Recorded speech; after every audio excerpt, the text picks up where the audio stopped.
ज्ञान वो इन्वेस्टमेंट है जिसका डिविडेंड यानी मुनाफा जीवन के अंत तक मिलता रहता है। यदि मैं आपसे पूछूं कि सबसे शक्तिशाली व्यक्ति कौन है, सबसे शक्तिशाली व्यक्ति कौन है, तो कोई कहेगा कि जिसके पास पावर है, वेपन्स हैं, शस्त्र है, धन है। आपके पास यदि धन है तो आप उसे गोल्ड में कन्वर्ट कर सकते हैं। ज्ञान वो इन्वेस्टमेंट है जिसका डिविडेंड यानी मुनाफा जीवन के अंत तक मिलता रहता है। मैं ऐसा मानता हूं कि एक सामान्य जिंदगी जीने के लिए इंसान को रोटी, कपड़ा और मकान के अलावा अगर किसी चीज की सबसे ज्यादा जरूरत होती है तो वो है शिक्षा, एजुकेशन। आपके पास यदि धन है तो आप उसे गोल्ड में कन्वर्ट कर सकते हैं। धन हो या सोना, दोनों के कम होने का या खो जाने का डर हो सकता है, पर यही धन को अगर हम नॉलेज में कन्वर्ट करते हैं तो वो कभी कम नहीं होगा और ना ही उसकी चोरी हो सकती है। देखिए, जीवन में मुझे बहुत सी बातों ने प्रभावित किया है। मेरे ये अनुभव सुनने में शायद साधारण लगे, पर इनमें छिपा सार असाधारण है, अनमोल है। यदि मैं आपसे पूछूं कि सबसे शक्तिशाली व्यक्ति कौन है, सबसे शक्तिशाली व्यक्ति कौन है, तो कोई कहेगा कि जिसके पास पावर है, वेपन्स हैं, शस्त्र है, धन है, किसी देश का राजा या किसी सल्तनत का वारिस है। मेरा ऐसा मानना है कि वेपन्स, मनी किसी को पावरफुल नहीं बनाते, या अगर बनाते भी हैं तो कुछ समय के लिए ही बना पाते हैं। दौलत आज होगी, कल नहीं। शस्त्र का ज्ञान तभी तक काम आएगा जब तक वो शस्त्र चल सकता है। Once it is used it becomes absolute. पर शास्त्र का ज्ञान कभी नहीं रुकता।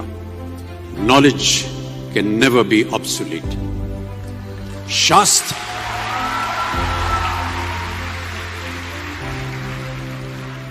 शास्त्र ज्ञान शस्त्र ज्ञान से ज्यादा असरदार, प्रभावशाली और शक्तिशाली होता है।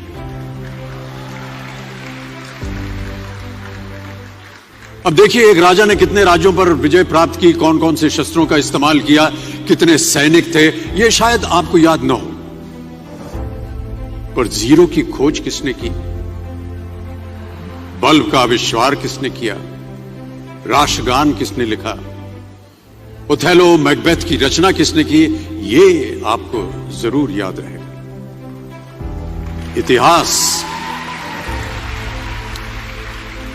इतिहास गवाह है कि एक राजा अपनी शक्ति के बल पर केवल वहीं तक पूजा जाता है जहां तक उसका साम्राज्य फैला होता है। वो केवल अपनी प्रजा का प्रिय होता है। पर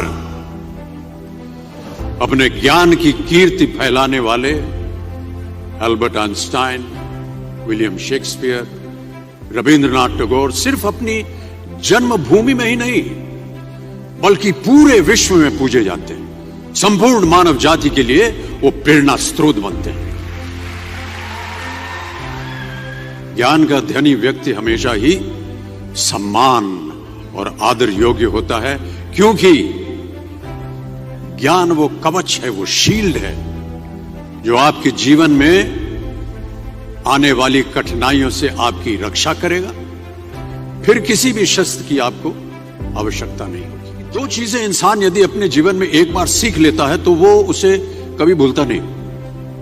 एक है तैरना, स्विमिंग, दूसरा है साइकिल चलाना।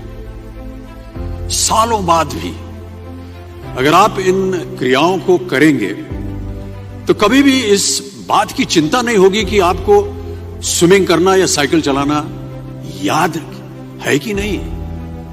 You will confidently do it. काश कि हम पढ़ाई भी इसी नजरिए के साथ करें, that when you will chase knowledge, numbers will always follow. देखिए, महाभारत में जब गुरु द्रोणाचार्य ने एकलव्य को अपना शिष्य मानने से और अपने गुरुकुल में लाने से इनकार कर दिया था, तो एकलव्य ने क्या किया? अपने गुरु की प्रतिमा, एक मूर्ति बनाई और केवल उस मूर्ति से प्रेरणा लेकर ही धनुर्विद्या सीखने में वही सफलता प्राप्त की जो बाकी योद्धाओं को द्रोणाचार्य के गुरुकुल में रहकर हुई। उस प्रतिमा के रूप में एकलव्य को हमेशा अपने गुरु के पास रहने का एहसास था। और जब गुरु साथ में हो तो सफलता हासिल करने से आपको कोई भी नहीं रोक सकता है।